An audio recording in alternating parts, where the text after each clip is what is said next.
ಇತ್ತೀಚಿನ ಸಂಚಿಕೆಗಳನ್ನು ಜಾಹೀರಾತಿನ ಕಿರಿಕಿರಿ ಇಲ್ಲದೆ ನೋಡಿ.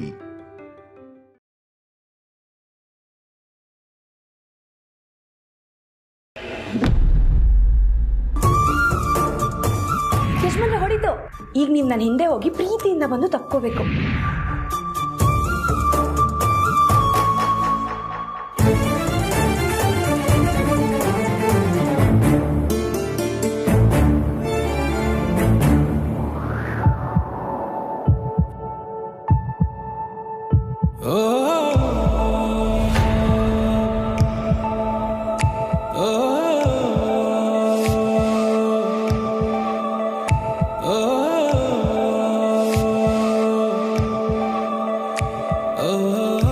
ಹೀಗೆ ತಾನೇ ನೀನು ಹೇಳಿದ್ದು?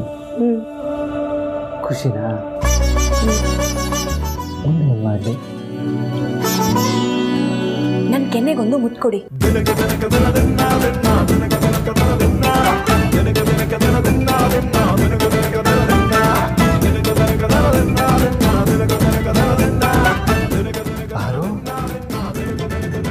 ಏನು ಹೇಳ್ತಾ ಇದೀಯಾ? ನನಗೆ ಮುತ್ತು ಕೊಡಿ ಅಂತ ನೀನು ಕೇಳ್ತಾ ಇದೀಯಾ? ನನಗೆ ಎಷ್ಟು ಖುಷಿ ಆಗ್ತಾ ಇದೆ ಗೊತ್ತಾ? ಖುಷಿ ಪಟ್ಟಿದ್ದು ಸಾಕು ಯಜಮಾನ್ರೆ, ಮೊದಲು ನಾನು ಹೇಳಿದ ಕೆಲಸ ಮಾಡಿ. ಸರಿ ಸರಿ ಕೊಡ್ತೀನಿ. ಬರು, ಯಾವ ಕಡೆ ಮುತ್ತು ಕೊಡಲಿ? ಅಂದರೆ ಹಿಂದೆಯಿಂದ ಬಂದು ತಪ್ಕೋಬೇಕು ಅಂತ ಹೇಳ್ದಲ್ಲ, ಹಾಗೆ ಮುತ್ತನ್ನ ಹೇಗೆ ಕೊಡಬೇಕು ಅಂತ ಹೇಳ್ತೀಯೋ ಏನೋ ಅಂತ. ಕೆನ್ನೆಗೆ ಮುತ್ಕೊಡಿ ಅಂದರೆ ಹೇಗೆ ಕೊಡ್ತಾರೆ? ಸರಿ ಸರಿ ಕೊಡ್ತೀನಿ.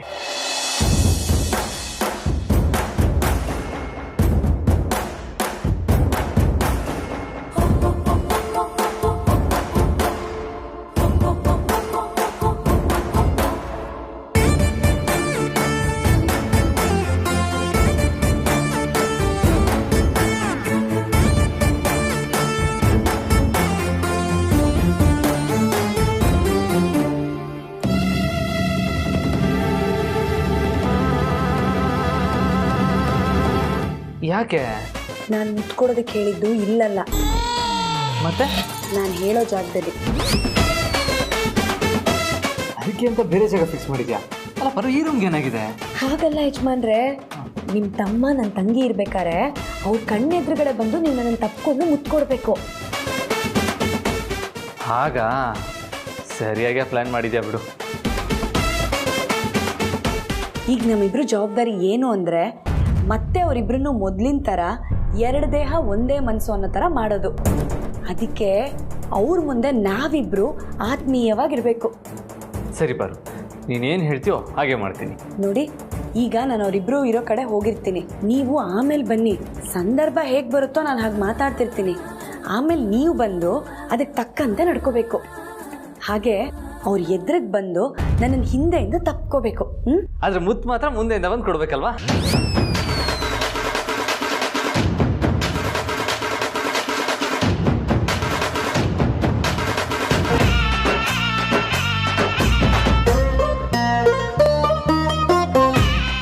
ಸಾರಿ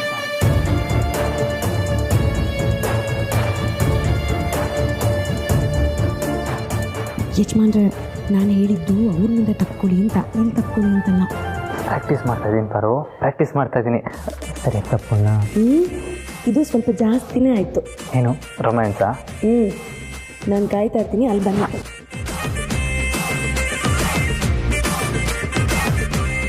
ಮೊದಲೆಲ್ಲ ಪಾರುನ ಹೊಲಿಸ್ಕೊಳ್ಳೋದಕ್ಕೆ ಲವ್ ಗುರು ಆಗಿದ್ದ ಪ್ರೀತು ಹೆಲ್ಪ್ ತೊಗೊಳ್ತಾ ಇದ್ದೆ. ಆದರೆ ಇವತ್ತು ಅದೇ ಲವ್ ಗುರುಗೆ ರೊಮ್ಯಾನ್ಸ್ ಹೇಳ್ಕೊಡುವಂಥ ಸಂದರ್ಭ ಬಂದಿದೆ. ನಾನು ರೊಮ್ಯಾಂಟಿಕ್ ಹೀರೋ ಆಗಿ ಬೆಳೀತಾ ಇದ್ದೀನಿ. ಗುಡ್ ಶಬಾಷ್.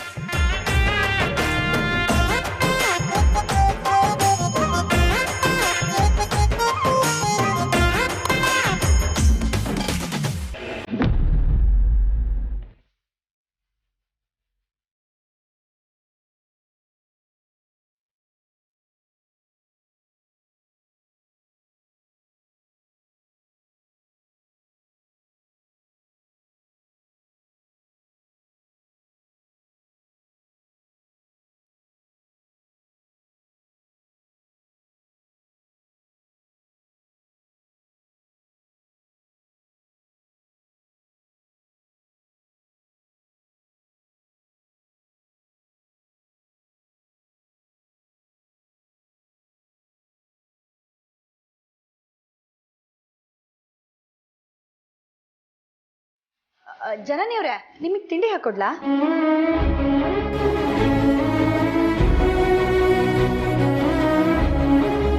ಈಗಲೇ ಬೇಡ, ಒಂದು ಸ್ವಲ್ಪ ಹೊತ್ತಾದ್ಮೇಲೆ ಎಲ್ಲರೂ ಒಟ್ಟಿಗೆ ಮಾಡೋಣ. ಅಯ್ಯೋ, ಇವತ್ತು ನಾನು ನಿಮ್ಮ ಜೊತೆ ತಿಂಡಿ ತಿನ್ನೋದಕ್ಕಾಗಲ್ವಲ್ಲ. ಯಾಕೆ ಅಂದರೆ ಇವತ್ತು ನಾನು ನಮ್ಮ ಯಜಮಾನ್ರು ಇಬ್ರು ಒಂದೇ ತಟ್ಟೆಯಲ್ಲಿ ಒಟ್ಟಿಗೆ ತಿಂಡಿ ತಿನ್ನೋಣ ಅಂತ ಅನ್ಕೊಂಡಿದ್ದೀವಿ. ಅದಕ್ಕೆ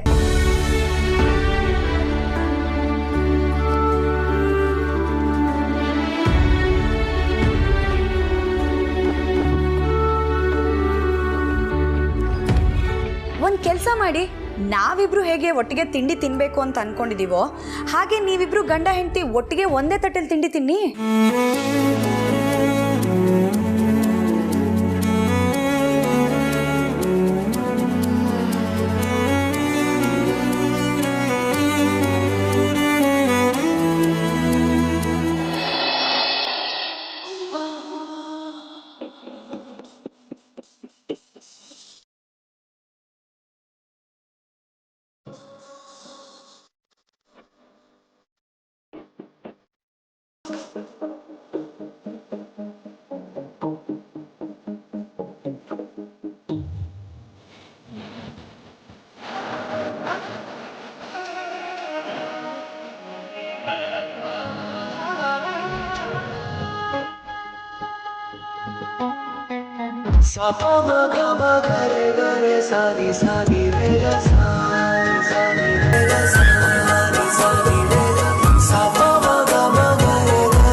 ಯಜಮಾನ್ರಿ ಏನ್ ಮಾಡ್ತಾ ಇದ್ದೀರಾ? ಇಷ್ಟೋ ತನಕ ತಪ್ಕೊಂಡಿದ್ದೆ, ಇವಾಗ ಮುತ್ತು ಕೊಡ್ತಾ ಇದ್ದೀನಿ.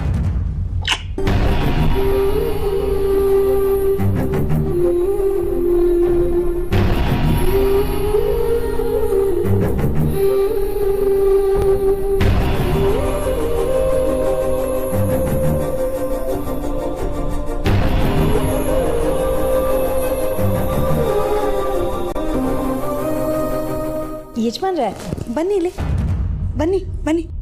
ಎಲ್ಲಿ ಬರೋ?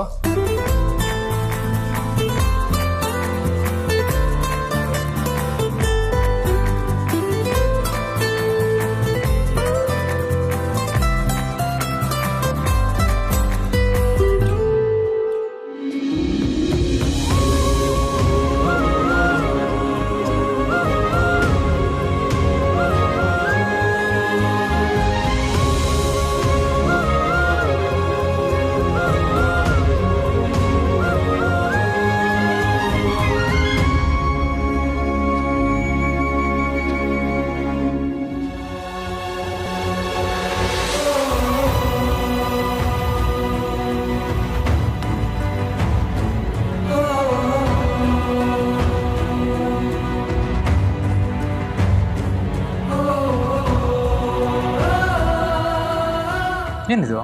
ತಿಂಡಿ. ಯಾರಿಗೆ? ನಮ್ಮಿಬ್ಬರಿಗೆ. ಓ ಪಾರು, ತಿಂಡಿ ತಿನ್ನಕ್ಕೆ ಏನು ಅವಸರ, ಆಮೇಲೆ ತಿನ್ನೋಣ ಬಿಡು. ಇವಾಗ ಯಜಮಾನ್ರೆ, ನನಗೆ ಕೊಟ್ಟಿದ್ದ ಮಾತ್ರ ನೀವು ಅಷ್ಟು ಬೇಗ ಮರ್ತೋದ್ರಾ? ನಾನಾ? ಏನು ಮಾತು ಕೊಟ್ಟಿದ್ದೆ? ಆಗ್ಲೇ ನಾವಿಬ್ರು ಕುತ್ಕೊಂಡು ಮಾತಾಡ್ಲಿಲ್ವಾ? ಇವತ್ತು ನಾವಿಬ್ರು ಒಟ್ಟಿಗೆ ಒಂದೇ ತಟ್ಟೆಯಲ್ಲಿ ತಿಂಡಿ ತಿನ್ನೋಣ ಅಂತ. ಓ ಕರೆಕ್ಟ್ ಅಲ್ವಾ? ನಿನ್ನ ತಪ್ಪಿಕೊಂಡು ಮುತ್ಕೊಡೋ ಅವಸರದಲ್ಲಿ ಮರ್ತೇ ಹೋಗಿದ್ದೆ. ಸರಿ ಸರಿ, ಬನ್ನಿ ಕುತ್ಕೊಳ್ಳಿ.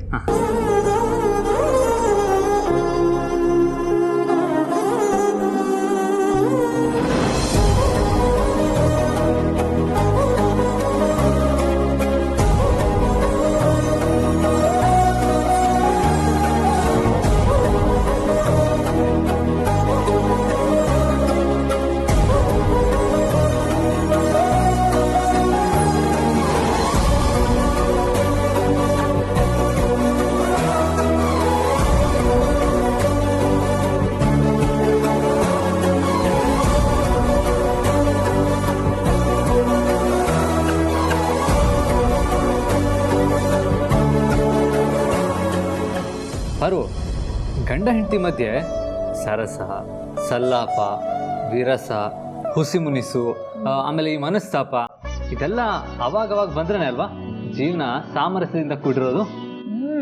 ಹೌದು ಯಜಮಾನ್ರೆ.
ನಿನಗೆ ಕಾದಿನ ಬಳಿಗೆ ಬಂದು ಎದುರು ನಿಂತು ನನ್ನ ಪ್ರೀತಿಸು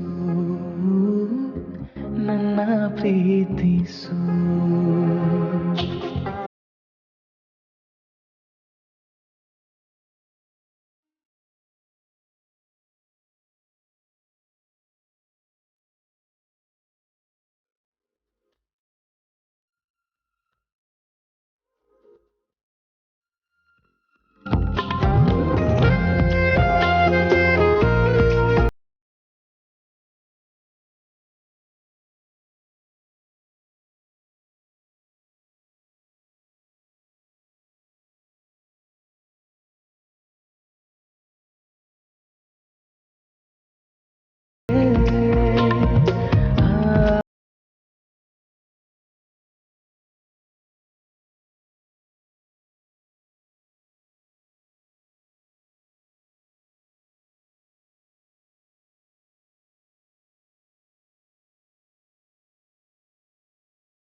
ನಿಮ್ಗೆ ಯಾಕೋ ಇದು ಅತಿ ಅಂತ ಅನಿಸ್ತಾ ಇಲ್ವಾ?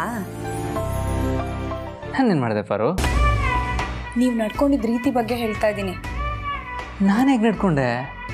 ಅಲ್ಲ ಯಜಮಾನ್ರೆ, ನಾನು ಹೇಳಿದ್ದೇನೋ ನೀವು ಮಾಡಿದ್ದೇನೋ? ನೀನು ಹೇಳ್ದಂಗೆ ಮಾಡಿದ್ನಲ್ಲ ಪಾರು. ನೀನು ಹಿಂದೆಯಿಂದ ಬಂದು ತಪ್ಕೊಳ್ಳಿ ಅಂತ ಹೇಳಿದ್ದೆ, ನಾನು ಹಾಗೆ ತಪ್ಕೊಂಡೆ. ಮುತ್ಕೊಡಿ ಅಂತ ಹೇಳಿದ್ದೆ, ನಾನು ಮುತ್ಕೊಟ್ಟೆ. ನಾನು ಹೇಳಿದ್ದು ಒಂದೇ ಒಂದ್ಸಲ ಮುತ್ಕೊಡೋದಕ್ಕೆ. ಅದು ಬಿಟ್ಟು ನಾನು ಸೀರಿಯಸ್ ಹಿಡ್ಕೊಂಡೇ ಓಡಾಡಿ ಆಮೇಲೆ ಕಡೆಯಲ್ಲಿ ಇನ್ನೊಂದ್ಸತಿ ಮುತ್ಕೊಡಿ ಅಂತ ಹೇಳಿದ್ನಾ? ಹೋಗಿ ಪಾರು, ನೀನೇ ತಾನೇ ನನ್ನ ಹತ್ರ ಆ್ಯಕ್ಟಿಂಗ್ ಮಾಡಿಸಿದ್ದು. ಏನೋ ಸ್ವಲ್ಪ ಆ ಥರ ಆ್ಯಕ್ಟಿಂಗ್ ಮಾಡುವಾಗ ಹೆಚ್ಚು ಕಮ್ಮಿ ಆಗುತ್ತಪ್ಪ, ಅಡ್ಜಸ್ಟ್ ಮಾಡ್ಕೊಂಡು ಹೋಗ್ಬೇಕು. ಏನೋ ನೀನು ಮುದ್ದಾದ ಮುಖ ನೋಡಿ ಮುತ್ಕೊಡ್ಬೇಕು ಅಂತ ಅನ್ನಿಸ್ತು, ಅದಕ್ಕೆ ಕೊಟ್ಟೆ. ನೀ ನನ್ನ ಹೆಂಡ್ತಿ ಪಾರು. ಹೆಂಡ್ತಿ ಜೊತೆ ರೊಮ್ಯಾನ್ಸ್ ಮಾಡುವಾಗ ಇಷ್ಟೇ ಮಾಡಬೇಕು, ಹೀಗೆ ಮಾಡಬೇಕು ಅಂತ ಲಿಮಿಟ್ ಇರುತ್ತಾ?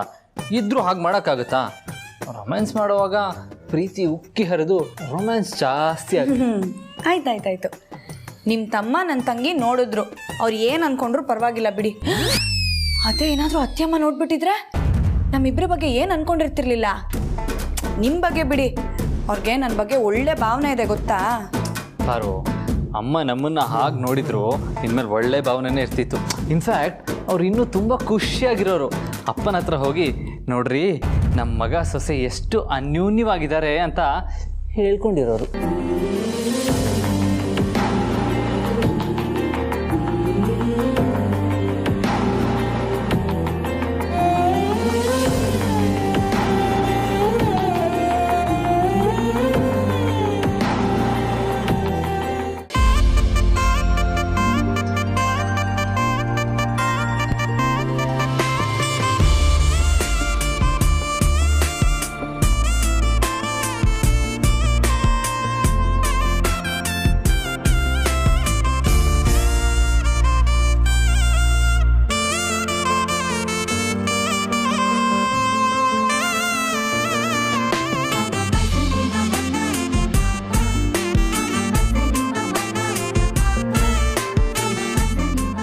ಏನಖಿಲ, ಬೆಳಗಿನ ಏನೂ ಯೋಚನೆ ಮಾಡ್ತಾ ಖುಷಿಲಿದೆಯಾ?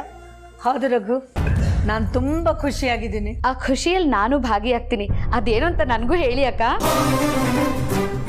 ಪ್ರೀತು ಜನನಿ ಎದುರಿಗೆ ಆದಿ ಪಾರ್ವತಿ ಇಬ್ರು ಪರಸ್ಪರ ತಬ್ಕೊಂಡಿದ್ದನ್ನ ನಾನೇ ನೋಡಿದೆ. ಹೌದಾ? ಅಷ್ಟೊಂದು ರೊಮ್ಯಾಂಟಿಕ್ ಜೋಡಿ ಆಗ್ಬಿಟ್ಟಿದಾರ? ಅಕ್ಕ, ಇದು ತಪ್ಪಲ್ವಾ? ಯಾವುದು? ಅದೇ ಪಾರ್ವತಿ ಆದಿತ್ಯ ಪ್ರೀತು ಜನನಿ ಮುಂದೆ ತಪ್ಕೊಂಡಿದ್ದು ನನಗೆ ಗೊತ್ತು. ಇದೆಲ್ಲ ಆ ಪಾರ್ವತಿದೆ ಕಿತಾಪತಿ. ಅವಳಿಗೊಂದು ಚೂರು ಜವಾಬ್ದಾರಿನೇ ಇಲ್ಲ ಅಕ್ಕ. ಇದೆಲ್ಲ ನೀವು ಕೊಟ್ಟಿರೋ ಸಗರ ಅಕ್ಕ. ನೀನೇನಾದ್ರೂ ನನ್ನ ಜಾಗದಲ್ಲಿ ಇದ್ದಿದ್ರೆ ಇಬ್ರು ಸೊಸೆಯರು ಇಷ್ಟೊತ್ತಿಗೆ ಓಡೋಗ್ಬಿಟ್ಟಿರ್ತೀವಿ. ಅಕ್ಕ ನಾನು ಅಷ್ಟೊಂದು ಟಾರ್ಚರ್ ಕೊಡ್ತೀನಿ ಅಕ್ಕ. ಟಾರ್ಚರ್ ಅಲ್ಲ, ಇರಿಟೇಟ್ ಮಾಡ್ತಿರ್ತೀಯ. ಅಕ್ಕ, ಆ ಪಾರ್ವತಿಗೆ ಈ ಅರಸನ್ ಕೋಟೆಯಲ್ಲಿ ಯಾರ ಮುಂದೆ ಹೇಗೆ ನಡ್ಕೊಳ್ಬೇಕು ಅನ್ನೋ ಪರಿಜ್ಞಾನನೇ ಇಲ್ಲ. ಅದು ತಪ್ಪಲ್ವಾ ಅಕ್ಕ? ನಿನ್ ದೃಷ್ಟಿಲಿ ತಪ್ಪೆ.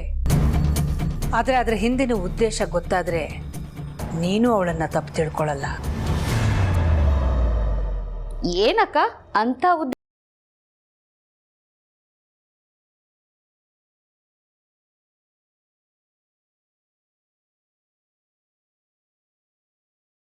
ಗಳನ್ನ ತಿಳಿ ಮಾಡೋದಕ್ಕೆ ತನ್ನಿಂದಾಗೋ ಪ್ರತಿ ಪ್ರಯತ್ನನೂ ಮಾಡ್ತಿದ್ದಾಳೆ ನಮ್ಮ ಪಾರ್ವತಿ. ಪಾರ್ವತಿ ಆದಿ ಜೊತೆಗೆ ಆತ್ಮೀಯವಾಗಿ ನಡ್ಕೊಂಡಿದ್ದು ಪ್ರೀತು ಜನನಿ ಮಧ್ಯೆ ಇರೋ ಅಂತರನ ಕಡಿಮೆ ಮಾಡೋದಕ್ಕೆ, ಅವರಿಬ್ಬರ ಮಧ್ಯೆ ಇರೋ ವೈಮನಸ್ಸನ್ನ ಹೋಗ್ಲಾಡಿಸೋದಕ್ಕೆ. ಇತ್ತೀಚೆಗೆ ಪ್ರೀತು ನಡವಳಿಕೆಯಿಂದ ಜನನಿ ತುಂಬ ನೊಂದ್ಕೊಂಡ್ಬಿಟ್ಟಿದ್ದಾಳೆ. ಪಾಪ ಮುದ್ದು ಹುಡುಗಿ ಮನೆ ತುಂಬ ನಗನಗ್ತಾ ಓಡಾಡ್ಕೊಂಡಿರ್ತಿದ್ಲು. ಆದರೆ ಈಗ ಮಂಕಾಗ್ಬಿಟ್ಟಿದ್ದಾಳೆ. ಅವಳ ಮುಖದ ಮೇಲಿನ ನಗುನೇ ಕಳೆದು ಹೋಗಿದೆ. ಹಾಗಾಗೋದಕ್ಕೆ ಕಾರಣ ನಮ್ಮ ಪ್ರೀತು. ಇದ್ರ ಬಗ್ಗೆ ನನಗೆ ಯಾವಾಗಲೂ ಚಿಂತೆ ಇದ್ದೇ ಇತ್ತು. ಅಣ್ಣನ ಮಗಳು ಆದರೂ ಒಂದು ದಿನನಾದರೂ ನೋಡಿ ಅತ್ತೆ, ನಿಮ್ಮ ಮಗ ಹೀಗೆ ಮಾಡ್ತಿದ್ದಾರೆ ಅಂತ ಒಂದು ಕಂಪ್ಲೇಂಟ್ ಹೇಳಿದವಳಲ್ಲ. ವೀರಣ್ಣನ ಮಗಳಲ್ವಾ, ಅವರಷ್ಟೇ ವಿಶಾಲವಾದ ಮನಸ್ಸು ಅವಳದ್ದು, ಅಷ್ಟೊಂದು ತಾಳ್ಮೆ. ನಾವೇ ಪ್ರೀತು ಮತ್ತು ಜನನಿ ಮಧ್ಯದಲ್ಲಿ ಸಾಮರಸ್ಯ ಉಂಟು ಮಾಡಬೇಕು ಅಂತ ಪ್ರಯತ್ನ ಮಾಡೋಣ ಅಂದ್ಕೊಂಡ್ವಿ. ಆದರೆ ವಯಸ್ಸಿನ ಅಂತರ, ಜನ್ರೇಷನ್ ಗ್ಯಾಪ್ನಿಂದಾಗಿ ಈ ಜವಾಬ್ದಾರಿನ ಆದಿ ಪಾರ್ವತಿಗೆ ವಹಿಸಿದ್ವಿ. ತಂದೆ ತಾಯಿಯ ನಂತರದ ಸ್ಥಾನ ಅಣ್ಣ ಅತ್ತಿಗೆದು ಅಂತ ಈ ಜವಾಬ್ದಾರಿನ ವಹಿಸಿದಾಗ ಅದನ್ನ ಪ್ರೀತಿಯಿಂದ ಒಪ್ಕೊಂಡಿದ್ದು ಅಲ್ಲದೆ ಪ್ರತಿ ಕ್ಷಣ ತಮ್ಮ ಜವಾಬ್ದಾರಿನ ನಿರ್ವಹಿಸೋದಕ್ಕೆ ಒಂದಲ್ಲ ಒಂದು ಪ್ರಯತ್ನ ಮಾಡ್ತಾನೇ ಇದ್ದಾರೆ. ಆ ಪ್ರಯತ್ನದಿಂದಾಗಿ ಇವತ್ತು ಪ್ರೀತು ಜನನಿಯ ಮುಖದಲ್ಲಿ ನಗು ಮೂಡಿದೆ, ಒಂದು ಸಂತೋಷ ಬಂದಿದೆ. ಅದಕ್ಕೆ ಹೊರಗಡೆ ಸುತ್ತಾಡ್ಕೊಂಡು ಬರಕ್ಕೆ ಹೋಗಿದ್ದಾರೆ. ನನ್ನ ಗಮನಕ್ಕೆ ಬರದೆ ಇಷ್ಟೆಲ್ಲ ನಡೆದಿದ್ಯಾಕ? ಹಾಗಾದ್ರೆ ಇದರಲ್ಲಿ ಪಾರ್ವತಿದೇನು ತಪ್ಪಿಲ್ಲ ಬಿಡಿ ಅಕ್ಕ. ಪಾರ್ವತಿ ಯಾವ ತಪ್ಪು ಮಾಡೋಳಲ್ಲ.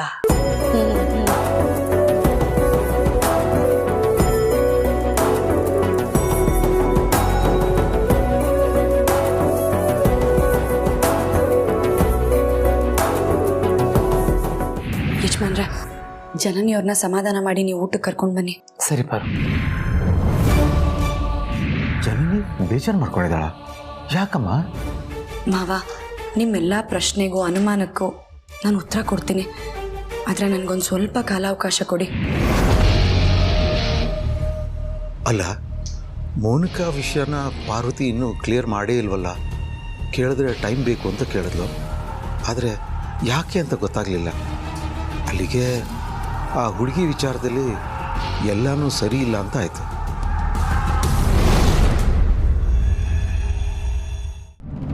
ಅದು ಸರಿ, ಇವಾಗ ನೀವೇನಕ್ಕೆ ನನ್ನನ್ನು ತಪ್ಕೊಂಡಿದ್ದೀರಾ? ನನಗಾಗ್ತಿರೋ ಖುಷಿಗೆ. ಖುಷಿನಾ?